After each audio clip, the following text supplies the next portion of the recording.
Howdy ho! Welcome back. It's dark again. I'm doing this way too late again because I'm a dumbass and I like to wait to the worst times to do things. So anyways, yeah, it's September the 17th, 2021. The day after one of the shittiest days I've had in a while. But also one of the best days I've had in a while because it was 9/16, which is the day my favorite band, The Pillows, became a band 32 years ago. So this is today's message from my friend Lilla, a friend of mine who lives around and around the world while I'm lying and lonely, and I live in Oklahoma. So Lilla, if you're watching this, which I doubt you are right now, but if you are, just know that I'm missing you and I'm caring about you and I'm always thinking about you. And I know that you can barely see me, but I'm smiling ear to ear thinking about you. I'm laughing at my goofy smile I just did, which is obscured by the shadow of my steering wheel. As you can see, I'm in the car again, as always. Even though I just did one of these videos yesterday, I could do every day. It feels like such a long gap of time has elapsed between yesterday's video and today's video, which I don't know why. I guess because it's been, the last couple of days have been so busy. Well, not entirely busy, but just a lot seems to have happened yesterday and today. Yesterday was, of course, the shitty time when I ran over the thing in the road. And, but, I mean, after that, it was okay. I had a good evening, and I talked to you, and that was the best part of the night. And, listened to a lot of good music, and then I drove home. And then this morning, I got up fairly early for me. Before noon is early for me. And, I recorded, today's Musical Fridays episode, and I even, uploaded, a second video of the second take of today's song, which was a cover of the Pixies' Wave of Mutilation, which is one of my favorite songs of all time, and a song that I actually have uploaded before me playing on this channel. Yeah, I love early Pixies. Their first 3 albums are incredible. I'm not so much a fan of later stuff by them, but their early stuff is incredible, and Wave of Mutilation is hands down one of my favorite songs by any band. So I thought it would be cool to record a cover of it and post it here on YouTube. The video I posted, I think it was yesterday, I posted an outtake from last Friday's Musical Fridays, where I usually always play like 2 or 3 songs when I record, and then I usually end up going with one to be the featured episode, and then the other being an outtake I post later. So the 2 songs I recorded yesterday was an original song I wrote several months ago called Satellite, and the other song I recorded last Friday, that I posted today. Not yesterday. God damn it! I posted it yesterday. So I'm just gonna start over. So I recorded 2 songs last Friday because I usually record 2 or 3 songs per Friday for Musical Fridays. I picked one song to upload as the featured episode, and I post another later in the week as an outtake of the song that I didn't use when recording. So last Friday I recorded an original song of mine called Satellite. And then I recorded another song the same day in the same session, which was a cover of the Velvet Underground song Femme Fatale. So I posted the song Satellite on Friday as Musical Fridays episode, and then yesterday I posted my cover of Femme Fatale as an outtake from last Friday. So today, being Friday, September 17th, 2021, I don't mean to sound so goddamn condescending. I feel like I have to speak very slowly and deliberately to get my words out because I'm stumbling over them right now. Um, I recorded 3 songs actually. One was a cover. The other was a second take of that cover, and the cover was Wave of Mutilation. And I recorded another song, which is an original song I wrote called October. And I plan on posting that later as another outtake. So I posted Wave of Mutilation as today's featured episode for Musical Fridays. And then I decided just to go ahead and post Take 2, the Wave of Mutilation, as an outtake video. So those are the 2 videos I posted today after recording them earlier today. So I recorded those, and then I drove to Ardmore, which I know you don't know where these towns are. It's a town in southern Oklahoma. And I got my oil changed in my car, got my tires looked at, I ate lunch, and then I drove to my hometown, which is where I'm at right now. And my aunt gave me some money. I sold a few old books to a bookstore and got like barely anything for them. I turned in a bunch of overdue library books. And then, what did I do after that? Oh God, excuse me. And then I went and talked to my aunt for a couple of hours. Called my mom and talked to her for an hour on the phone. And got stuck in a lot of traffic just trying to drive around town. Checked my P.O. box at the post office. And, just fucked around, basically. And the whole time I was fucking around here in town, I was thinking to myself, okay, I gotta record today's message for Lilla video at some point. And the day just kept getting longer, and I kept getting sidetracked. And the whole time I kept thinking to myself, I kept reminding myself, okay, we gotta record today's message for Lilla video before it gets too late. And here we are now at 10:30 at night. And I'm just now recording it. So, I'm sorry. I'm really, really, really, really sorry. I'm glad I got to talk to you for a little bit today, earlier when I was getting gas at a gas station in the tiny little town of Wilson when I was on my way to Ardmore. Talked to you a little bit. And,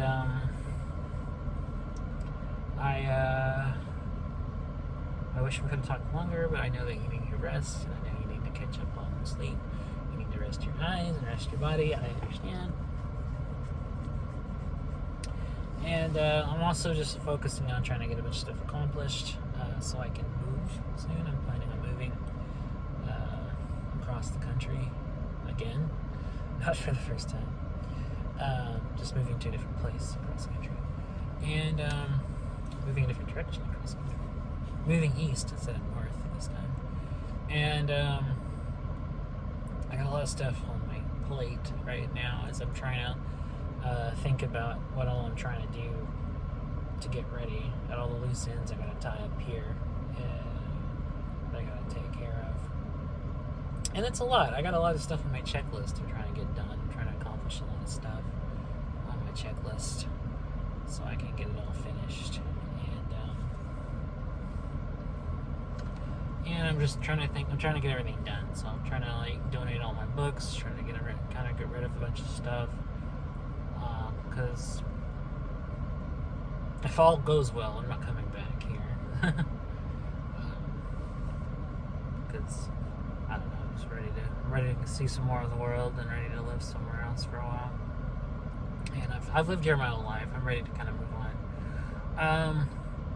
So I'm just trying to get everything ready. I'm trying to get rid of a bunch of stuff, trying to donate a bunch of stuff, especially books. I got so many books I'm trying to sell and donate, give away, give to some friends of mine.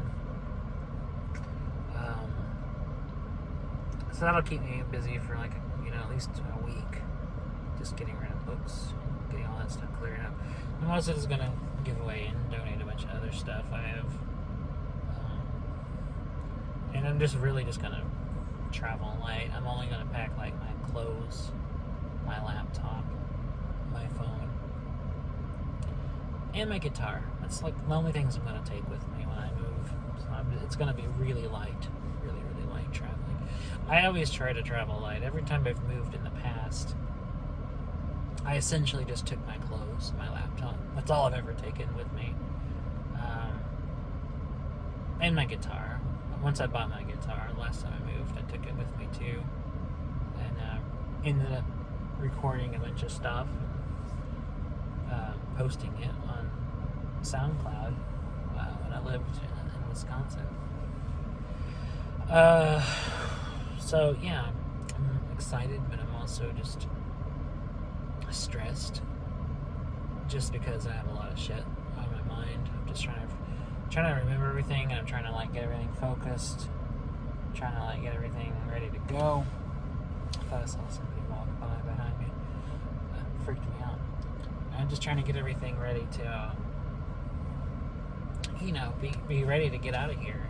Not have to worry about anything making me come back. Because I don't want to travel all the way across the country, only to have to turn around and come all the way back. That would just make me such a pain in the ass. And it's happened to me before. God damn it. When I moved to Wisconsin, like, something major came up, and I had to like end up turning around like 2 months later and coming back here for 2 days, and then I had to like just turn around and go back up there. So I was like, shit, man, like, I don't want to do that again. So I don't want to have to do this time. This time I just want to leave and just stay gone.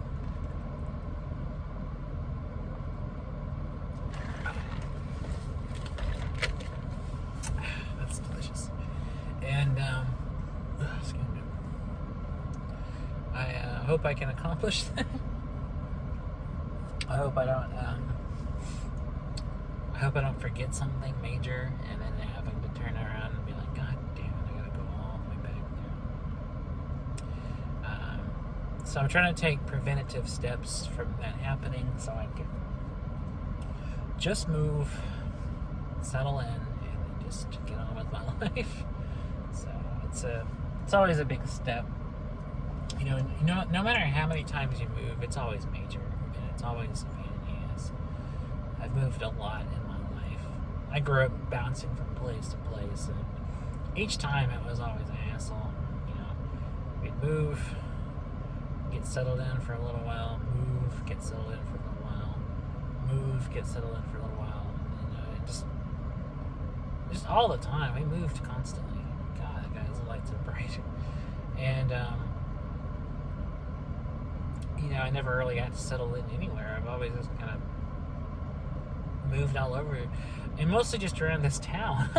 I grew up here in this town. I very rarely have lived outside of this town until I became an adult. But I moved all over the parts of it. I lived on the west side, the east side, the north side, the south side.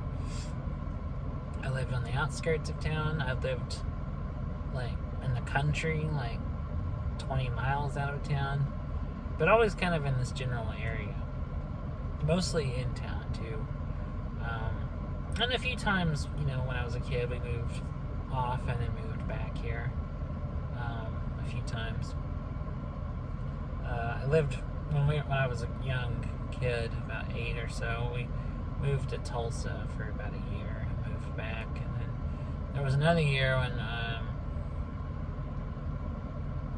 I moved to Pauls Valley, which is a tiny little town in this area, and back, and moved all over, and mostly just lived here though in this town, and I just grew up here and spent the majority of my life here, and it wasn't until I got older I started living in one space for longer than like a year. It wasn't until I was about like maybe 15 when I started living places where we could live there for like several years.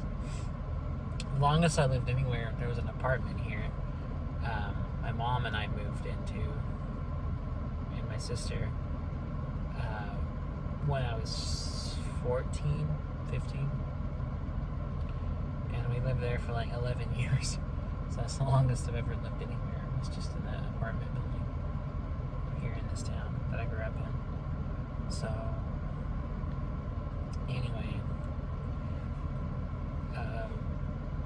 the shortest I've ever lived anywhere. Shortest amount of time I lived somewhere was maybe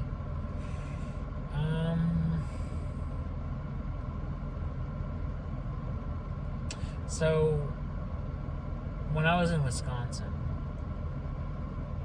I moved there last year. I left in about June of last year, when the world was on lockdown, and I drove across the country, got there.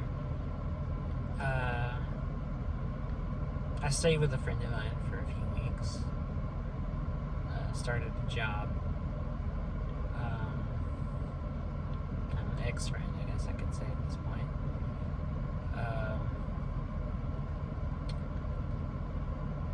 And I got my own apartment. So I moved in there, and I lived there for several months. And then this year, my lease ran out there in March. So I moved out of that apartment, and I moved into another apartment with the same friend,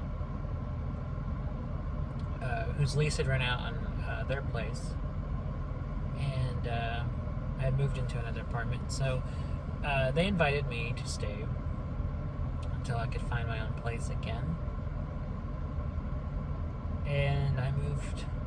I didn't really even move in. I just crashed there for a while. And I ended up leaving like a few days later. But in that span of time, I guess you could say I was living there. I mean, it was only maybe about a week, maybe less than a week. So if you count that as living there, even though I didn't even like unpack my car and move stuff into the apartment, except for like maybe my laptop and maybe like a change of clothes. If you want to count that as living there, then that's the shortest I've ever lived anywhere. It was like the few days I lived in that apartment with that person, who honestly pushed me away and kind of made me resent that person because of their behavior and how manipulative they were. And I realized they were toxic, and I realized I don't need this person in my life, so I ended up just leaving, and I moved back here to Oklahoma. So I guess I lived there, I guess, if you want to count as living there, like 5 days maybe a full week. But I would count that, so that's the shortest I've lived anywhere. This person is someone I knew for a long time. We were friends for a few years. I met them here, obviously, because I grew up here, and I didn't leave here, until a few years ago. I didn't leave here, Oklahoma, until a couple of years ago. So I spent most of my adult life here. So I met them when they were going to college here, because there's a college in this town. And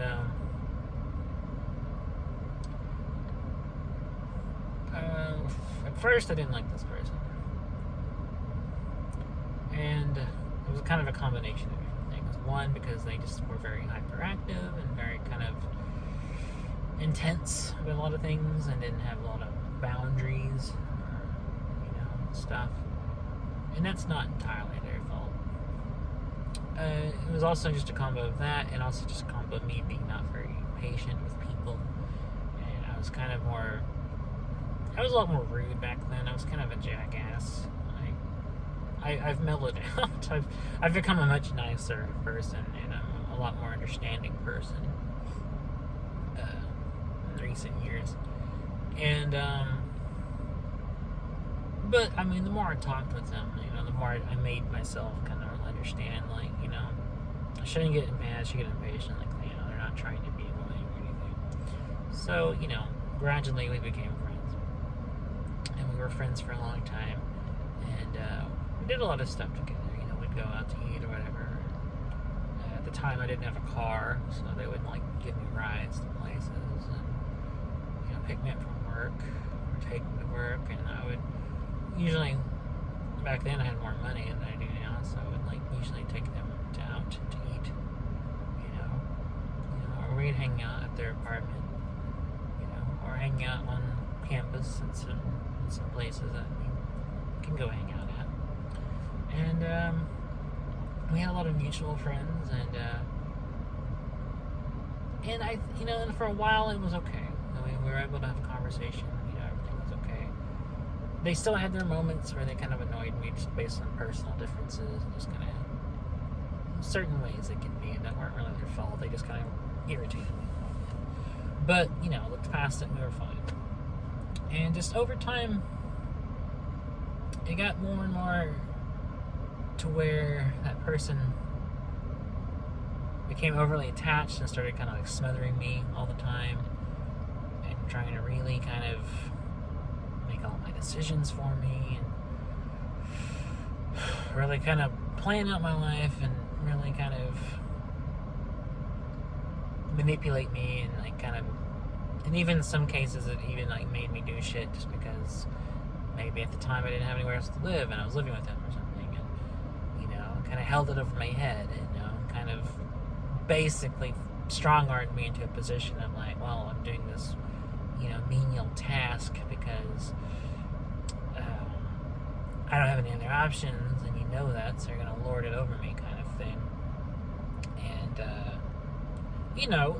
using the power they had and my disadvantage to their advantage to kind of control me and manipulate me. And especially after we both left here and I moved in, stayed with them for a while in different places we lived, because I lived with them before. The first time I lived in Oklahoma, I went to Iowa, and I lived with this person there. We both worked the same job there, and I was staying with this person for a while there.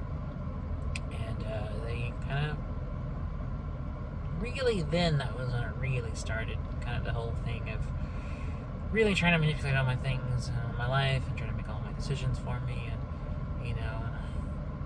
if I even tried to even if I tried to contradict or trying to be my own person or trying to stand up to this person, suddenly I was wrong, suddenly I was making bad decisions, if I didn't do what they wanted to do. And you can't make someone do that. You can't run someone's life for them. You can't try to make all their decisions for them, because all that's going to do, no matter how good your intentions are, and this person's intentions, I think, were good. I think they thought they were doing what's best for me. That's still not a good thing to do, because that's only going to cause someone to resent you if you do that. And that's what happened with me. Yes, we were still friends during all this, but it was getting harder and harder for me to tolerate this, and I was getting more and more fed up with this situation. And I was getting more and more sick and tired of being constantly reminded that, I don't have anywhere to go, so you have all the cards and you're holding these against me. And, and I was trying to be patient, trying to understand, and I was but it still irked me, and it just got more and more under my skin, and I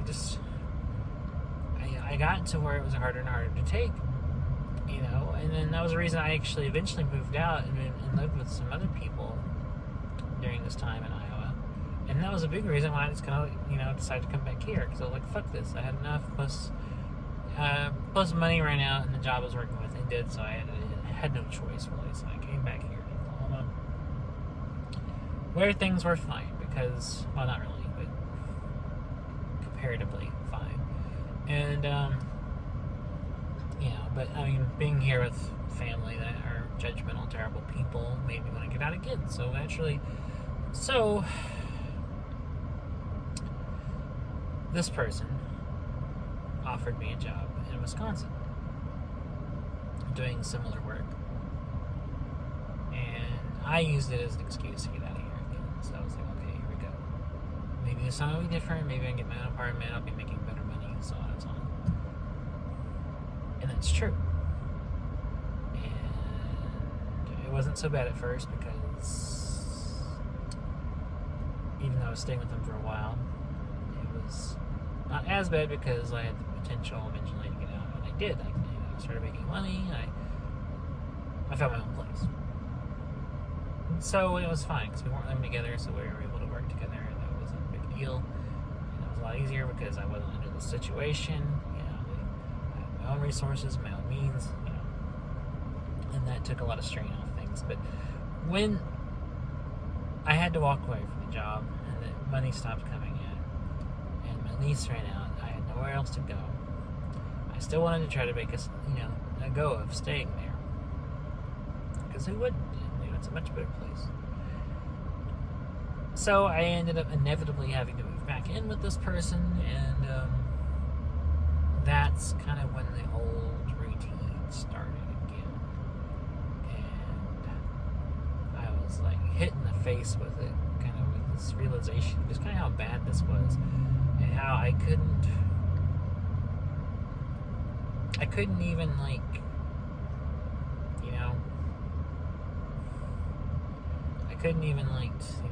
have any more even most privacy.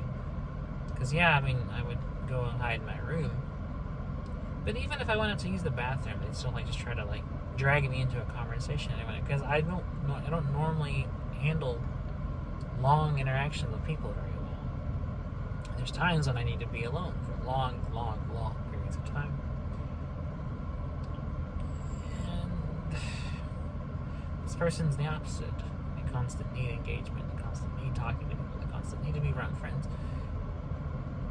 But I'm the opposite. I can't handle that. And even if I tried to excuse myself, they still kept trying to make me. And I'm just like, God, so I basically just felt trapped in my room. I couldn't leave without or do anything. I couldn't leave and just go get a soda from the kitchen without having to be dragged into a conversation I didn't want to be part of. Or if I tried to make decisions or offer suggestions for things I'd like to do, no, that was the wrong thing. Oh, I'm doing that wrong. I'm being stupid. I'm not. It's Jesus Christ. It's I can take care of my life. I can take care of myself. I don't need you to play my mom. And that's kind of what this person was doing, was playing my mom.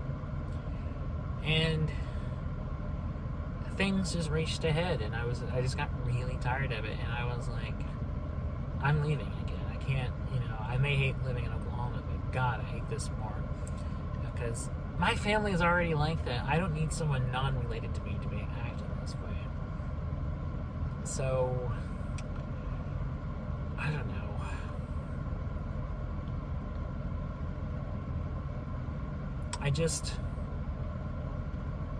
I don't know. The person's intentions were good. They were trying to do what's best. But sometimes they would do things that were just kind of deliberately kind of underhanded, kind of ways to control me, to kind of keep me in check, which my own family do. My own family hold things over my head, force me to have no money, force me to rely on them the way this person was, because it was a position of power, because they could lord it over me, because if I didn't have any of my own needs, I wasn't dependent on them, and they need that dependence on them. They need that. And I don't need that. Fuck that. I don't like feeling beholden to somebody. Especially if that person's gonna rub it in my face or to try to manipulate me based on my position of being powerless in a situation like this. Fuck that. So I kind of just, I left. They left to visit some family, and I moved out in that time. And I never looked back. And we stopped talking, and that's fine with me, because I realized after I came back here and really thought about all this in detail and really kind of reflected on it, I realized this person is someone I don't want to be friends with anymore. I don't want this person in my life, and I don't want to be part of their life. If they're just going to keep doing this, they're just going to continue the cycle of trying to lord over a position of power and money and resources and have me dependent on them for everything. And not just because, and it's not just a position, and it's not even just like, yeah, I feel bad I have to ask them for stuff, and it's not even a position of like, they have the means and I don't, and they're willing to help me, and that's one thing, but it's another thing when you have somebody who you're friends with, and they're in a tight spot, and you can help them out, and you don't mind helping out, but you help them out because you like that they can't help themselves. You like that, they have to rely on you. You like that you can manipulate them and get them to do whatever you want because you have power over them in that position. And you deliberately wield that power, knowingly and willingly, against them. It's like, waving oxygen to a drowning man and saying like, oh, I'll help you, but as long as you keep coming back to me for this, I'll push you back in the water again if you don't do exactly what I want you to do. So I just fuck that, Like I said, I think the means were well intentioned, but I think it was an unhealthy way to try to do somebody, and it's wrong. It's a wrong thing to do to somebody. What kind of shitty person does that? Even if they don't mean to be shitty, it's a shitty thing to do. A mother doesn't wield her power over her child, for what she can get out of it, and that feeling of satisfaction. I'm like, well, I call the shots around here. You need me. You like it. You like that I can do for you, and I like that you need me. No, a mother helps the child out because the child can't help himself or herself. Help themselves, I should say. And because a mother would actually care about that child and want what's best for that child and help them to eventually get means so they can help themselves, not deprive them of things deliberately and willingly, or kick them when they're down, or withhold things if need be to keep that person reliant on them. The most telling incident happened when we lived in Iowa together. One night we were doing something, some inane, menial, stupid thing, some boondoggle task. And it was annoying because I felt I didn't have an option in this. It was something they could have easily done. Something they could have easily done. And they just wanted me to do it for them, or do most of the work for them.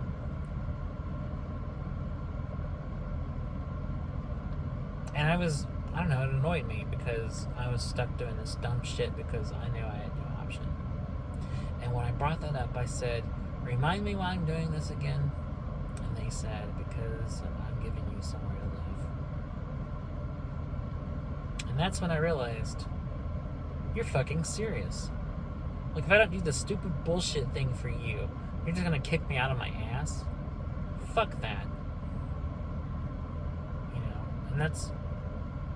And they just expected me to do shit like that. And don't get me wrong, if I'm living with somebody and I don't have a means to kick in money to pay, part of the bills or pay part of the rent or whatever, I don't mind doing stuff for people. I really don't. I don't mind doing the dishes, doing the laundry, that kind of thing, as a way to contribute. But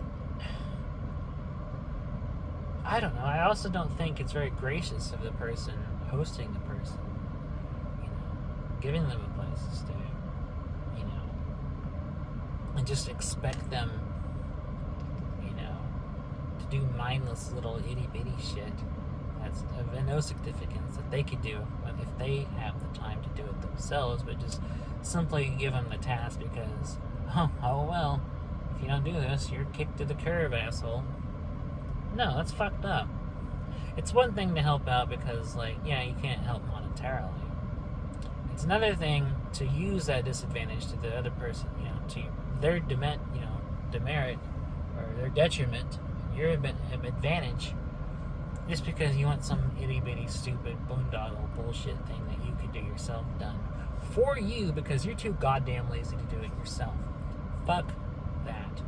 And fuck that person. And anyway, so I didn't mean to get off on the story, but I don't know. I just was thinking about that. And just thinking about moving again makes me think about all the shit that happened when I lived elsewhere.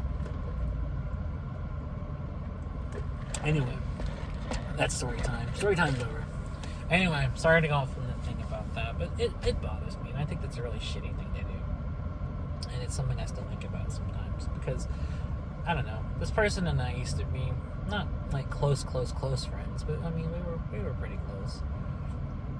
You know, and they just became a different person over time, especially when I was in a position, like, you know, who really needed their help, and they kind of shittily lorded it over me. You know, that I was helpless.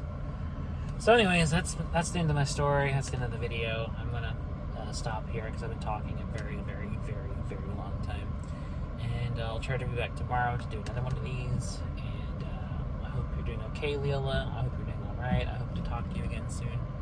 And just know that I'm always thinking about you, and I hope to hear from you soon. So all that said, I wish you a good night, sleep tight, and I'll try to be back tomorrow. So take care. Later.